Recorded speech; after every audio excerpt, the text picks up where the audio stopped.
وہ بھی تجارتی امور کے حوالے سے تھیں، اور تجارت بھی ان کی کوئی چھوٹی موٹی تجارت نہیں تھی، انٹرنیشنل لیول پہ تھی، ٹھیک ہے۔ تو ان کو ان کا جو لقب تھا طاہرہ تھا، وہ بھی اسی مناسبت سے تھا کہ یہ پاکیزہ خاتون تھیں۔ اخلاق کے اعتبار سے دیکھ لیں، ان کے کردار کے لحاظ سے، اور تجارتی امور کے لحاظ سے بھی، ایون ہر چیز میں کلیئرٹی ہی کلیئرٹی تھی، اور اسی مناسبت سے ان کا لقب طاہرہ تھا، یعنی پاکیزہ۔ یہاں پہ عرب میں روایتوں میں موجود ہے کہ جو عرب کی خواتین تھیں یہ خود بھی جایا کرتی تھیں، یعنی کہ تجارت کے حوالے سے خود بھی سفر کیا کرتی تھی، مال لانے لے جانے میں، بیچنے میں ان کا خود بھی رول تھا۔ لیکن حضرت خدیجہ کا ماڈیول ڈیفرنٹ تھا۔ وہ کیا کرتی کہ وہ تجارتی امور میں خود سفر کرنا پسند نہیں کرتی تھی، پھر وہ کیا کرتی کسی ایک کو جو ہے وہ آؤٹ سورس کر دیتی تھی اپنا بزنس، اور اسی طریقے سے یعنی کسی کو ایجنٹ بناتی، پھر جو منافع ہوتا اس کی تقسیم کی شرح قائم ہوتی، اور پھر یہ ان کا جو تجارتی جو چلتا رہتا تھا، جو بھی ان کا مطلب امور تھے وہ رواں دواں رہتے تھے۔ تو یہاں پہ جب دیکھا کہ والد بھی نہیں ہے اور شوہر بھی نہیں ہے، تو یہاں یہ خبر حضرت ابو طالب کو پہنچی، جو کہ آپ صلی اللہ علیہ وسلم کے چچا تھے۔ جب انہیں پتہ چلا کہ خدیجہ کو ان مسائل کے حل کے لیے کسی اہل انسان کی ضرورت ہے، ایسے انسان کی ضرورت ہے جو قابل ہو، تو انہوں نے رسول اللہ صلی اللہ علیہ وسلم کو مشورہ دیا کہ آپ کے بھی ابھی کوئی ایسا روزگار نہیں ہے، آپ یہ کریں کہ یہ ایک پوسٹ ہی ہو گئی نا، تو اس پوسٹ پہ اپلائی کریں، کیونکہ آپ جوان ہیں، مضبوط ہیں اور صادق بھی ہے، تو یہ جو ہے یہاں پہ آپ کو بات کرنی چاہیے، اور آپ کو یہ تاکہ اب یہ والے امور جو ہیں آپ کو ہینڈ اوور کیے جائیں تو آپ بہتر طریقے سے ان کو دیکھ سکتے ہیں۔ آپ صلی اللہ علیہ وسلم نے تھوڑا سا ہیزیٹیٹ کیا کہ میں کیسے بات کروں، تو چنانچہ یہ بات جب حضرت خدیجہ رضی اللہ تعالیٰ عنہا تک پہنچی تو انہوں نے رسول اللہ صلی اللہ علیہ وسلم کے کردار، ان کی صداقت، یہ سب چیزیں ایک جو جانچ پڑتال ہوتی ہے، انہوں نے تھوڑا بھی پتہ کیا، تو ان کو پتہ چلا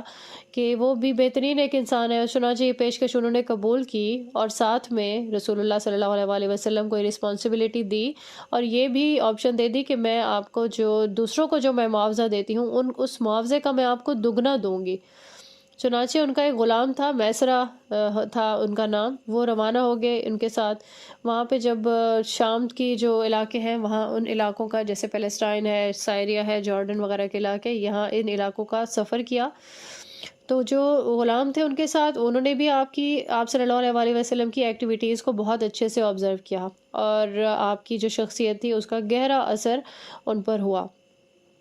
کیونکہ وہ ایک کھرے انسان ہیں، ایمان پر مبنی ان کی باتیں ہوتی تھی، اپنی ڈیلنگز میں بالکل کلیئر تھے۔ اور جیسے ایک واقعے میں ملتا ہے کہ کسی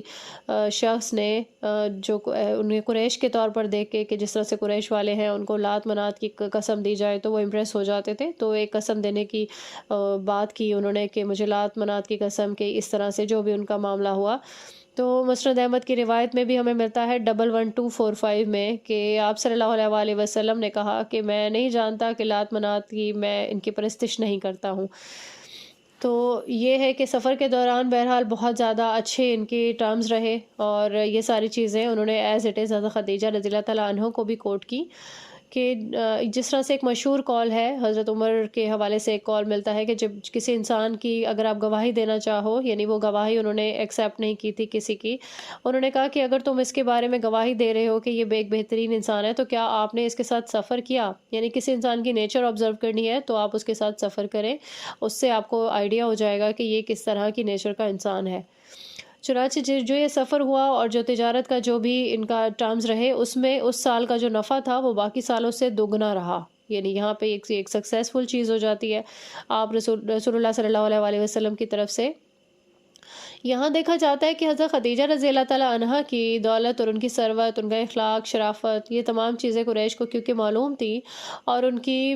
جو کوالٹیز تھیں، انہی کوالٹیز کی وجہ سے ہی بہت سارے ایسے لوگ تھے جو آپ کے ساتھ نکاح کے خواہش مند تھے۔ لیکن حضرت خدیجہ رضی اللہ تعالیٰ عنہ نے رسول اللہ صلی اللہ علیہ وسلم سے ہی شادی کا ارادہ ظاہر کیا، اور پھر یہ پیغام جو ہے انہوں نے ایک سہیلی نفیسہ جن کا نام تھا، ان کے ذریعے رسول اللہ صلی اللہ علیہ وسلم تک پہنچا دیا۔ آپ صلی اللہ علیہ وسلم نے اسے منظور فرمایا۔ آپ کی عمر جو ہے 25 سال تھی اس وقت، جبکہ حضرت خدیجہ رضی اللہ تعالیٰ عنہ کی عمر 40 سال تھی۔ تو یہاں پہ ہمیں ایک سیکھنے کا یہ بھی موقع ملتا ہے کہ جو ایج ڈفرینس ہم لوگ آج کل کنسیڈر کرتے ہیں بیٹے بیٹیوں کی شادی کے وقت، کہ بیٹی جو ہے اور جو بیٹا ہے، خاص طور پر جو بہو لانے والے لوگ ہوتے ہیں یا اپنے بھائی کی کوئی شادی کر رہا ہوتا ہے، تو وہ یہ سوچتے ہیں کہ ایج کا جو ڈفرینس ہے یہ نہیں ہونا چاہیے، لڑکی ہمیشہ سے چھوٹی ہو۔ تو یہاں پہ ہمیں یہ سیکھنے کا موقع ملتا ہے، آپ صلی اللہ علیہ وآلہ وسلم نے اس فرق کو بالکل بھی کنسیڈر نہیں کیا، ٹھیک ہے۔ تو حضرت خدیجہ کا یہ سارا نکاح جو طے پایا، انہوں نے انتظامات کیے، والد تو ان کے نہیں تھے لیکن چچا تھے جن کا نام عمرو بن اسد بتایا جاتا ہے، انہوں نے یہ نکاح جو ہے اس میں شمولیت کی اور ان کی موجودگی میں ہوا۔ ابو طالب نے یہ نکاح پڑھایا اور عمرو بن اسد سے مشورہ کرنے کے بعد 500 طلائی مہر جو ہے انہوں نے یہ ہوا طے پایا۔ تو یہ نکاح کے بعد کا ایک یہ واقعہ ہے کہ جس طرح سے وحی کا جو آغاز ہوا وہ کس طرح سے ہوا آپ صلی اللہ علیہ وآلہ وسلم پر۔ اس کے پورے واقعے کی ڈیٹیل ہمیں بخاری میں ملتی ہے، 3 ریفرنس ہے، صحیح مسلم میں سیم واقعہ ہے 403 اور ریفرنس نمبر ہے، اور بخاری میں ہی ایک 6982 میں بھی یہی سیم روایت ملتی ہے جس میں وحی کا پورا بیان موجود ہے، جس میں یہ بتایا گیا ہے کہ جس طرح سے پہلے اس کا جو آغاز تھا، وحی سے پہلے کا جو ابتدا تھی وہ یہ تھی کہ آپ صلی اللہ علیہ وآلہ وسلم کو سچے خواب آتے تھے۔ کچھ ٹائم کے بعد آپ خلوت گزیں ہو گئے، کھانے پینے کا کچھ سامان لے کر غار حرا تشریف لے جاتے، وہاں پہ کافی تدبر کرتے، عبادت کرتے، جس طرح سے مراقبہ والی سچویشن ہوتی ہے، یعنی خاموشی ہوتی ہے تو آپ عبادت بھی کرتے ہیں، غور و فکر کرتے ہیں۔ اسی دوران ایک دن کیا ہوا کہ ایک فرشتہ ان کو نظر آیا اور وہ آپ سے کہہ رہا ہے کہ پڑھ۔ آپ صلی اللہ علیہ وآلہ وسلم نے فرمایا میں پڑھا لکھا نہیں، پھر اس نے زور سے دبایا اور پھر مجھ کو چھوڑ دیا اور کہا کہ پھر پڑھ۔ تو آپ صلی اللہ علیہ وآلہ وسلم نے پھر وہی کہا کہ میں پڑھا لکھا نہیں ہوں، تو تیسری بار بھی اسی طریقے سے کہا کہ پڑھ۔ تو یہاں پہ اللہ تعالیٰ کا نام لے کر پڑھ، جس نے کائنات کو پیدا کیا، جس نے آدمی کو لوتھڑے سے پیدا کیا۔ یہ سورہ علق کی آیات جو ہے یہ اسی وقت کی نازل ہوئی تھی۔ رسول اللہ صلی اللہ علیہ وآلہ وسلم یہ جو جلال تھا، ایک جلال الہی، اس سے بہت زیادہ تھوڑے سے ان کو گھبراہٹ ہوئی اور ایک ایسی ہیبت سی قائم ہو گئی، کیونکہ ایک جبریل علیہ السلام کی جو پرسنالٹی ہے وہ ایک ہیوج ان کا جو ہے وہ ہے، مطلب جو سٹرکچر ہے اس کو دیکھ کے، تو جب یہ واپس آئے تو گھر تشریف لے گئے رسول اللہ صلی اللہ علیہ وآلہ وسلم، اور حضرت خدیجہ رضی اللہ تعالیٰ عنہا سے تمام واقعہ بیان کیا اور یہ بھی فرمایا کہ مجھ کو ڈر ہے، مطلب اس طرح سے ڈر بتایا کہ مجھ کو ضائع ہونے کا ڈر ہے۔ اور حضرت خدیجہ رضی اللہ تعالیٰ عنہ نے کہا کہ آپ جو ہے پریشان نہیں ہو، اللہ تعالیٰ آپ کا ساتھ نہیں چھوڑے گا، کیونکہ آپ صلہ رحمی کرتے ہیں، آپ بے کسوں کی، فقیروں کی مدد کرتے ہیں، مہمان نواز ہیں، اور اسی طرح کی اور بہت ساری کوالٹیز ہیں جو انہوں نے ان کی حمایت میں بیان کی، اور تاکہ ان کا جو ڈر ہے یا جو ان کی جو کنڈیشن ہے وہ بہتر ہو سکے۔ اور پھر اس کے بعد اپنے چچا زاد جو بھائی ہے ورقہ بن نوفل، جو کہ نصرانی تھے، عبرانی زبان وہ جانتے تھے، اور یہ کہ انجیل کے وہ عالم تھے، ان کی جو وہ تھی ایج تھی وہ زیادہ ہو چکی تھی، نابینا ہو چکے تھے، لیکن پھر حضرت خدیجہ رضی اللہ تعالیٰ عنہ نے یہ ساری چیزیں جو ہے وہ بیان کی، کیفیت بیان کی رسول اللہ صلی اللہ علیہ وآلہ وسلم کی۔ تو وہ کہنے لگا کہ یہ وہی ناموس ہے جو موسیٰ علیہ السلام پر اترا تھا، کاش مجھ میں اس وقت قوت ہوتی، زندہ رہتا تو میں جو آپ کی قوم آپ کو کیونکہ شہر بدر کر دے گی تو میں آپ کا ساتھ دیتا، کیونکہ جو آپ پر نازل ہوا ہے جب بھی کسی پر نازل ہوتا ہے تو دنیا کیا کرتی ہے، وہ دشمن ہو جاتی ہے۔ اور انہوں نے آپ صلی اللہ علیہ وآلہ وسلم کا ساتھ جو ہے دینے کا وعدہ کیا کہ اگر میں زندہ رہا، لیکن ایسا ہوا کہ بہت جلد ان کا انتقال ہو گیا اور کچھ عرصے تک خیر وہی بھی نہیں آئی۔ تو آپ صلی اللہ علیہ وآلہ وسلم اس بات پر پریشان تھے، مطلب حیران تھے کہ کیا میری قوم مجھے نکال دے گی، اور یہ وہ وقت تھا جب نماز پنجگانہ فرض نہیں تھی۔ آپ صلی اللہ علیہ وآلہ وسلم نوافل پڑھتے تھے تو ان کا ساتھ دیتی تھی، حضرت خدیجہ بھی ساتھ دیا کرتی تھی، جیسے کہ روایت ہے ایک ترمذی کی 3734، یہ جو پہلے ایمان لانے والے لوگ تھے، یہ والی فضیلت بھی حضرت خدیجہ رضی اللہ تعالیٰ عنہ کو حاصل ہے کہ انہوں نے سب سے پہلے آپ صلی اللہ علیہ وآلہ وسلم کی نبوت جو ہے ان پر وہ ایمان لائیں، اور اس حدیث میں بھی مینشنڈ ہے کہ یہ بھی ایک بہت بڑی فضیلت ہے کہ سب سے پہلے ایمان لانے والے جو مرد تھے، مردوں میں حضرت ابوبکر صدیق نے ایمان لائے، بچوں میں حضرت علی رضی اللہ تعالیٰ عنہ، ان کی ایج جو ہے وہ بھی بتائی گئی حدیث میں، اور حضرت خدیجہ عورتوں میں سب سے پہلے ایمان لائیں۔ تو یہ ان کی اس حوالے سے بھی یہ ان کی فضیلت ہے حضرت خدیجہ رضی اللہ تعالیٰ عنہ کی۔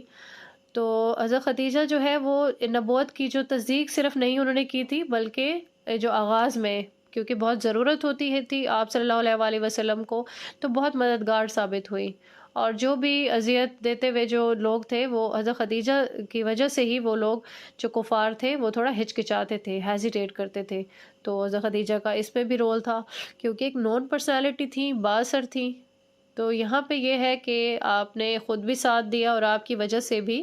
آپ رسول اللہ صلی اللہ علیہ وآلہ وسلم کو بہت سپورٹ ملی دعوت اسلام کے سلسلے میں، اور طرح طرح کی یہ لوگ اذیتیں پہنچاتے اگر تو خدیجہ رضی اللہ تعالیٰ عنہ تسلی اور تشفی بھی دیتی تھی، ٹھیک ہے۔ تو جیسے ہی رسول اللہ صلی اللہ علیہ وآلہ وسلم کو کوئی صدمہ پہنچتا تو آپ حضرت خدیجہ کے پاس تشریف لاتے، اور وہ صدمے سے جو ہے ان کو تسلی ہو جاتی، تشفی ہو جاتی، کیونکہ وہ آپ کی بات کو ہلکا کر کے، مشرکین کے جو معاملات تھے ہلکا کر کے بیان کرتی تھی۔ اب ہلکا کر کے بیان کرنے کا مطلب یہ ہے کہ جس طرح سے ایگزیجریٹ کرتی ہیں خواتین میں خاص طور پر، یہ جو ہے یہ ایک بری چیز ہے، جو کہ بات کو بڑھا چڑھا کے ایک کے ساتھ چار لگا کے پیش کرنا۔ تو اگر آپ معاملے کو تھوڑا ہلکا کر کے پیش کریں تو اس کی جو انٹینسٹی ہے دکھ کی یا تکلیف کی، وہ کم ہو جاتی ہے، یہ ایک نیچرل چیز ہے۔ تو یہاں پہ یہ دیکھتے ہیں کہ یہ ساتھ دیتی رہیں حضرت خدیجہ، اور اس دوران کیا ہوا کہ ان لوگوں کو یہ تدبیر سوجھی، جتنے بھی کفار تھے قریش کے، انہوں نے سوچا کہ اسلام کے جو مذہب ہے اور یہ جو پھیلا رہے ہیں، ان کو ہم تباہ و برباد کر دیتے ہیں۔ تو جیسے انہوں نے یہ تدبیر سوچی تو کچھ لوگوں نے خیر انکار کیا کہ قتل و غارت کرنے سے بہتر یہی ہے کہ ان کے خاندان کو ہم نظر بند کر دیتے ہیں۔ اب جب نظر بند کیا تو کیا ہوا کہ جب بھی ان کی فیملی میں سے، جیسے چچا ہیں، حضرت خدیجہ ہیں، آپ صلی اللہ علیہ وآلہ وسلم اور آپ کے جتنے بھی ساتھی، تو جب بھی آپ لوگ کبھی باہر نکلتے تو باہر کے جو لوگ ہیں وہ آپ کو پریشان کرتے، فیملی کی جو خواتین تھی ان کو بھی پریشان کیا جاتا، مردوں کو بھی پریشان کیا جاتا۔ تو یہ لوگ مجبور ہو گئے، اور شعیب ابی طالب میں ایک گھاٹی تھی، وہاں پہ یہ لوگ محصور ہو کے رہ گئے۔ تو حضرت خدیجہ رضی اللہ تعالیٰ عنہ بھی ان کے ساتھ تھی۔ یہ سیرت ابن حشام میں یہ چیز موجود ہے، وہ یہ چیز موجود ہے کہ وہ رسول اللہ صلی اللہ علیہ وآلہ وسلم کے ساتھ شعیب ابی طالب میں موجود رہی۔ اچھا، یہ جو محصور کیا گیا تو یہ 3 سال تک اس حصار قائم رہا، اور یہ ایک بہت سخت سال تھا، یہ کوئی چھوٹا عرصہ نہیں تھا، 1-2 ماہ کی بات نہیں ہے، یہ ایک لمبا تکلیف دہ ایک مرحلہ تھا، اور ایسا تھا کہ کھانے پینے کی اشیاء نہیں ہوتی تھی، کچھ مطلب ان کے اسٹمک خراب ہو گئے، صحتیں خراب ہو گئی، اور یہ وہ ٹائم تھا جب ایک کوئی پودا تھا یا کوئی جڑی بوٹی تھی طلحہ جس کا نام ہے، ان کے جو پتے تھے وہ کھا کھا کے یہ لوگ اپنا گزر بسر کرتے تھے، اور کبھی یہ ہوتا ہے کہ اسے پانی میں بوائل کر کے وہ پانی پیتے تاکہ جو ہے بھوک ختم کی جا سکے۔ تو جو ہے حضرت خدیجہ رضی اللہ تعالیٰ عنہ کے ہی اثر کی وجہ سے کبھی کبھار کوئی کھانا وہاں پہ پہنچ جایا کرتا تھا۔ تو ایک دن کیا ہوا کہ حضرت خدیجہ رضی اللہ تعالیٰ عنہ کے پاس ان کے جو ایک بھتیجا تھا، انہوں نے کوئی گیہوں وغیرہ بھیجے ایک غلام کے ہاتھ، تو راستے میں ابو جہل نے دیکھ لیا اتفاق سے اور وہ چھیننا چاہا۔ پھر یہ ہوا کہ اگرچہ وہ کافر تھا، ایک شخص وہاں سے گزرا اور پھر اس کو رحم آیا، انہوں نے کہا کہ ابو جہل سے کہ جب کوئی اپنی پھوپھی کے لیے اگر وہ کوئی کھانے کی چیز بھیج رہا ہے تو آپ کو روکنا نہیں چاہیے۔ یہاں پہ کیونکہ یہ ایک سخت ٹائم تھا، ان کی صحت خراب ہو گئی، صحت گرنے لگی، بیمار رہنے لگی، تو یہاں پہ انتقال ہو گیا حضرت خدیجہ رضی اللہ تعالیٰ عنہ کا۔ یہ نکاح کے 25 سال کے بعد کا واقعہ ہے۔ 11 رمضان کا جو دن تھا، اور 10 نبوی یعنی ہجرت سے جو 3 سال قبل، جو ہجرت سے پہلے کے جو سال ہے ان کو نبوی کے نام سے لکھا جاتا ہے۔ تو اس وقت ان کی عمر جو تھی وہ 64 سال تھی اور 6 ماہ تھی، اور اس وقت نماز جنازہ اس وقت جو ہے وہ فرض نہیں کیا گیا تھا، تو ان کی جو میت تھی اس کو ایز اٹ از جو ہے وہ دفن کیا گیا، اور رسول اللہ صلی اللہ علیہ وآلہ وسلم خود ان کی قبر مبارک میں اترے، اور سب سے جو بڑی غمگسار ہستی تھی ان کو سپرد خاک کیا۔ حضرت خدیجہ کی جو قبر ہے وہ ہجون کے مقام پر ہے، یہ جنت البقیع میں نہیں ہے، لیکن یہ اس کا مقام جو ہے یہ تھوڑا سا کنفیوژن والا ہے، کہاں پر ہے واللہ عالم۔ تو حضرت خدیجہ رضی اللہ تعالیٰ عنہ کی وفات ہوئی تو تاریخ اسلام میں ایک نیا دور شروع ہو گیا، اور جو کہ سخت ترین ٹائم تھا، اور رسول اللہ صلی اللہ علیہ وسلم نے اس سال کو عام الحزن کا سال بھی فرمایا کرتے تھے، کیونکہ یہ غم کا سال تھا۔ حضرت خدیجہ کے جانے کے بعد حضرت ابو طالب کا بھی انتقال ہو گیا، تو یہ یوں سمجھ لیں کہ دو ایسے لوگ تھے جو بہت زیادہ قریب تھے آپ صلی اللہ علیہ وسلم کے لیے، اور جو صبر اور برداشت کا یوں سمجھ لیں کہ ایک لیول تھا پیشنس کا، جو آپ صلی اللہ علیہ وسلم کو فیس کرنا پڑا، کیونکہ یہ ہے کہ جب یہ لوگ چلے گئے تو پھر قریش کو کسی ایک کا بھی پاس نہیں رہ گیا۔ وہ جو پہلے تھوڑا بہت ہیزیٹیٹ کرتے تھے تو اب وہ بھی نہیں کرنے لگے، تو کیا ہو گئے، زیادہ بے رحم ہو گئے، زیادہ ستانے لگے آپ صلی اللہ علیہ وسلم کو۔ تو یہی وہ ٹائم تھا جب آپ صلی اللہ علیہ وسلم مکہ سے نا امید ہو گئے تھے، اور پھر یہ طائف کی طرف روانہ ہوئے، تشریف لے گئے تھے آپ صلی اللہ علیہ وسلم۔ یہاں ہم دیکھتے ہیں کہ حضرت خدیجہ کی جو اولاد ہے اس کے حوالے سے دیکھتے ہیں۔ حضرت خدیجہ کے ہاں بہت سی اولاد ہوئی تھی۔ ابو حالہ جو تھے ان کے پہلے شوہر، ان سے تھے، کچھ روایت میں 2 لڑکے بتائے جاتے ہیں، کچھ روایت میں 3 بتائے جاتے ہیں۔ بہرحال ایک بیٹے کا نام حالہ تھا، اور اسی مناسبت سے ان کی کنیت ابو حالہ بتائی جاتی ہے۔ ایک بیٹے کا نام ہند بتایا گیا، اور دوسرے جو شوہر تھے عتیق، ان سے ایک بیٹی پیدا ہوئی تھی جس کا نام بھی ہند تھا،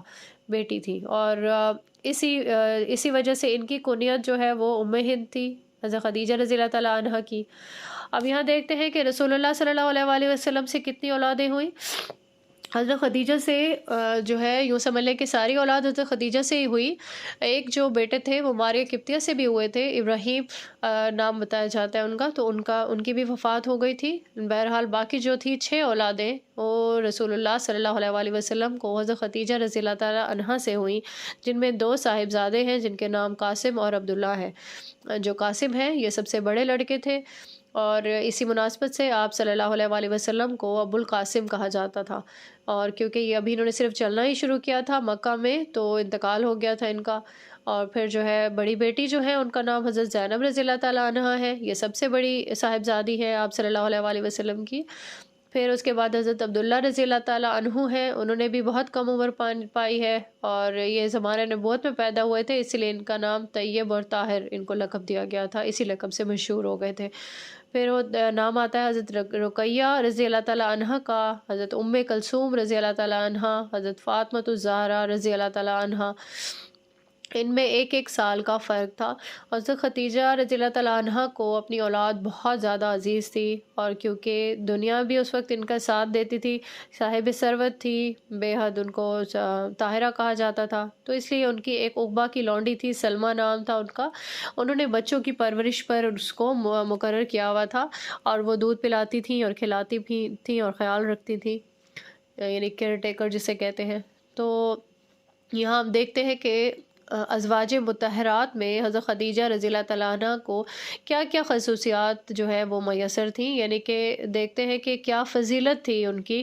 اور جس طرح سے ہم دیکھا ہے، ہم نے پہلے بھی پڑھا کہ رسول اللہ صلی اللہ علیہ وسلم کی پہلی بیوی ہیں یہ، اور پہلی بیوی کس طرح سے کہ آپ صلی اللہ علیہ وسلم جو ہے وہ کنوارے تھے، اور یہ 2 جگہ سے متعلقہ تھیں، لیکن محبت کا یہ عالم تھا کہ ان کی زندگی میں، یعنی کہ یوں سمجھ لیں کہ میرٹل لائف کا 2/3 پورشن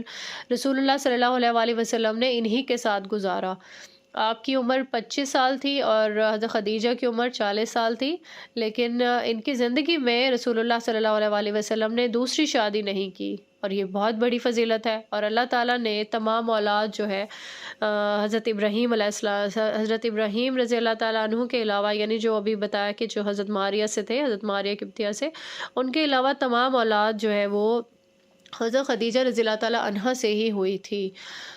تو ان کی جو فضیلت ہے، اس بات سے بھی اس کا اندازہ لگایا جا سکتا ہے کہ پورا جو اہل عرب تھا، جزیرۃ العرب کے نام سے ہم جانتے ہیں، کہ یہ سب ایک سائڈ پہ ہو گئے تھے، جیسے ہی نبوت کا کلیم کیا آپ صلی اللہ علیہ وسلم نے، لیکن حضرت خدیجہ جو ہے یہ پوری طریقے سے ان کے ساتھ تھی، اور یہ ایک جو ظلم اور ضلالت اور جو طریقہ کار انہوں نے اپنایا، اس میں پوری طریقے سے ان کے ہمیشہ ہمراہ رہی ہیں۔ حضرت خدیجہ وہ مقدس خاتون ہیں جنہوں نے نبوت سے پہلے ہی بت پرستی ترک کر دی تھی،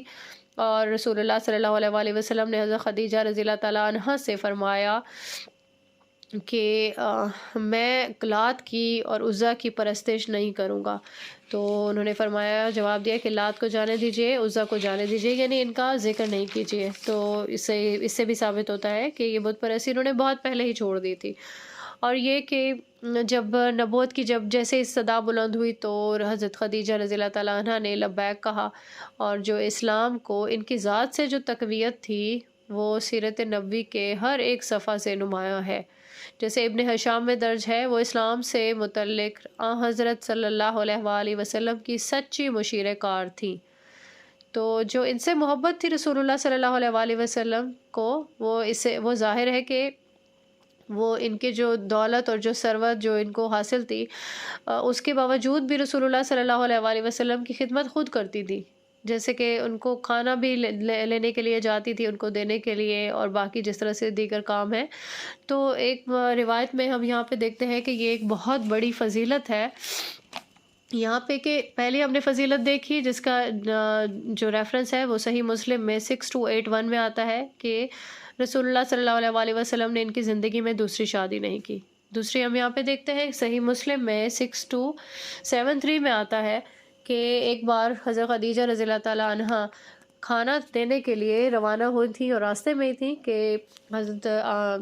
جبریل علیہ السلام رسول اللہ صلی اللہ علیہ وآلہ وسلم کے ساتھ موجود تھے، اور انہوں نے عرض کیا کہ حضرت صلی اللہ علیہ وآلہ وسلم سے عرض کیا کہ خدیجہ جو ہے وہ برتن میں کچھ لا رہی ہیں،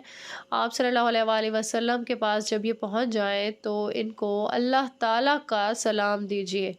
اور میرا بھی سلام پہنچا دیجیے، سبحان اللہ۔ اور ساتھ میں جنت میں ایک گھر کی بشارت کا بھی ذکر کیا کہ ان کو ایک موتیوں کی لڑیوں سے بنا ہوا ایک ایسا گھر جو ہے اس کی بشارت دے دیجیے جہاں پہ سکون ہوگا اور جہاں تھکاوٹ بھی نہیں ہوگی ان کے لیے۔ تو یہ ایک بہت بڑی فضیلت ہے، اور یہ بہت ہی یوں سمجھ لیں کہ ایک امپریسو یہاں مقام ہے حضرت خدیجہ کے لیے کہ ان کو اللہ جل شانہ کی طرف سے سلام ملا، اور جو خود ایک یوں سمجھ لیں کہ حضرت خدیجہ نے بھی یہ جواب دیا کہ میں اب ان کو جو ایک سلامتی کا ہی یوں سمجھ لیں کہ پیکر ہے، اور اللہ تعالیٰ کی جو ذات ہے ان کو میں کیا جواب دوں، کہ کس طریقے سے میں اسلام کا جواب دوں گی۔ اب یہاں دیکھتے ہیں کہ جو بہترین عورتیں ہیں، اور جس طرح آپ صلی اللہ علیہ وآلہ وسلم نے فرمایا کہ میرے دور میں جو بہترین عورتیں ہیں ان میں حضرت مریم بنت عمران کا ذکر کیا گیا اور حضرت خدیجہ بنت خویلد کا ذکر کیا گیا۔ یہ صحیح مسلم کی 6271 میں یہ روایت موجود ہے، یعنی بہترین عورتیں قرار پائی گئی۔ اور یہ کہ جب آپ کی وفات ہو گئی تو جب کوئی چیز لائی جاتی تو آپ صلی اللہ علیہ وآلہ وسلم حضرت خدیجہ کی جو سہیلیاں تھیں ان کو ڈھونڈ ڈھونڈ کر وہ چیز بھجواتے، اور ان کے جو بیک گراؤنڈ میں جو سلسلہ تھا وہ یہی تھا کہ حضرت خدیجہ بھی ان کو اپنی زندگی میں تحائف بھیجا کرتی تھی۔ یہ سلسلۃ الصحیحہ کی روایت ہے 3531، اس میں یہ ڈیٹیل ہمیں ملتی ہے۔ اور اس کے علاوہ صحیح مسلم کی ایک روایت ہے 6277 جس میں یہ بتایا گیا کہ جب بھی کبھی کوئی گوشت ہوتا ذبح کرتے آپ صلی اللہ علیہ وآلہ وسلم کوئی جانور، بکری وغیرہ، تو اس کے جو پارچے ہوتے اور اس کے جو حصے ہوتے وہ بھی حضرت خدیجہ رضی اللہ تعالیٰ عنہ کی سہیلیوں کو وہ بھجواتے تھے۔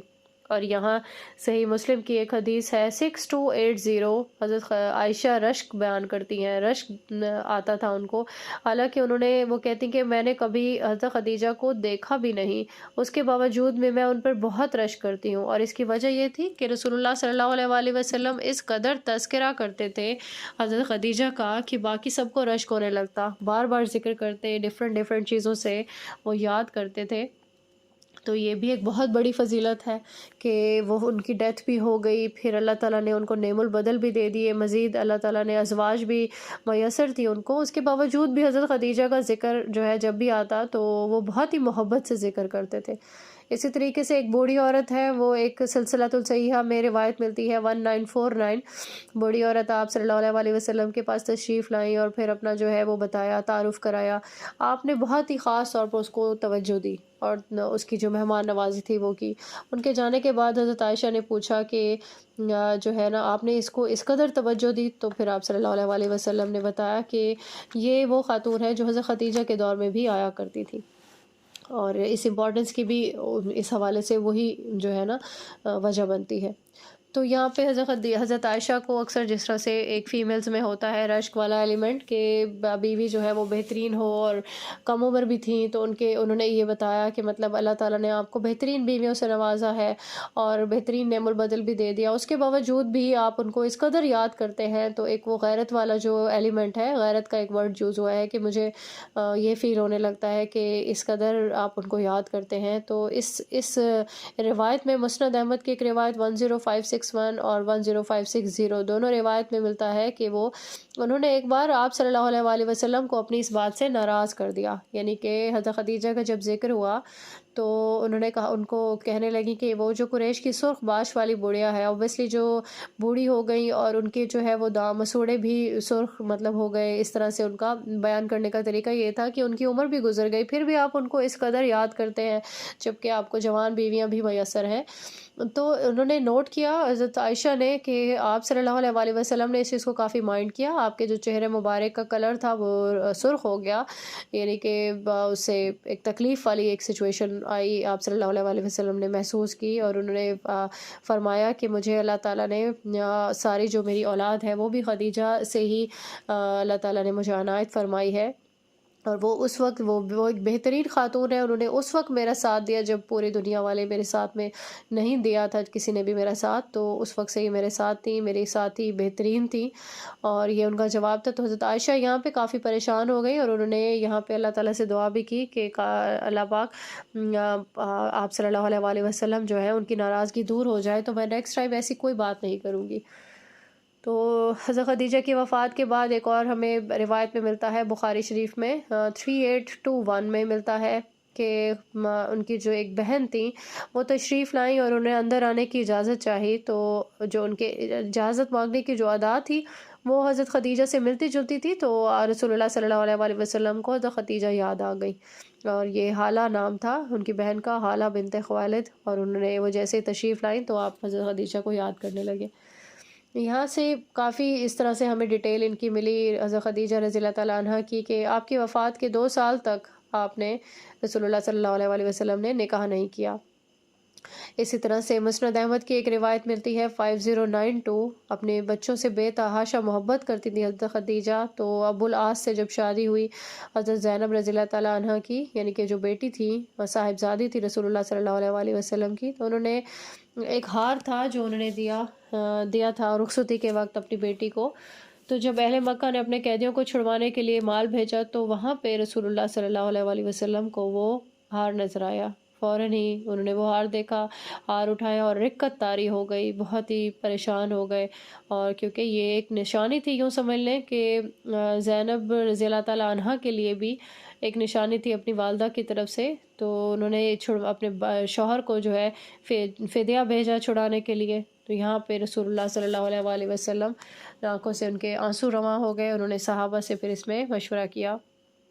کہ جب میری جو بیٹی ہے اس کا یہ جو ہے بغیر فدیے کے اس کا جو ہار ہے وہ اس کو واپس کر دیں، اگر آپ لوگ رضامند ہو، اور ان کو جو ان کے شوہر ہیں ابو العاص ان کو بھی چھوڑ دیں، تو اس پہ سب جو ہے متفق ہو گئے، ان کو چھوڑ دیا گیا۔ یہاں پہ رسول اللہ صلی اللہ علیہ وآلہ وسلم نے جو ہم نے حدیث دیکھی ہے کہ جنت میں موتیوں کا گھر ملنے کی جو بشارت ملی تھی جس میں شور و غل نہ ہوگا، یہ بھی حضرت خدیجہ کو دی گئی تھی، اور بہترین جو افضل ترین جو خواتین ہیں ان میں بھی ان کا نام ہے۔ غرض یہ کہ حضرت خدیجہ رضی اللہ تعالیٰ عنہ کی سیرت سے ہم نے بہت کچھ سیکھا، اور یہ کہ ہم لوگوں نے کس طریقے سے ایز اے وائف ہم نے اپنی زندگی کیسے گزارنی چاہیے، اور یہ تمام چیزیں انشاءاللہ اللہ تعالیٰ ہم سب کو، ہماری جو امہات المومنین ہیں، جو امت کی جو مائیں ہیں، ان کے فٹ پرنٹس پہ ہمیں چلنے کی توفیق عطا فرمائے، اور ہمیں بھی بہترین قسم کی جو خواتین ہیں ان میں اللہ تعالیٰ جو ہے ہمیں بہترین خواتین بننے کی بھی توفیق عطا فرمائے، ہماری زندگیوں کو اس قدر بہتر کر دیں کہ آخرت میں وہ ہمارے کام آئے، آمین ثم آمین۔ بارک اللہ لی ولکم فی القرآن العظیم ونفعنی وإیاکم بالآیات والذکر الحکیم، سبحانک اللہم وبحمدک، اشہد ان لا الہ الا انت، استغفرک واتوب الیک۔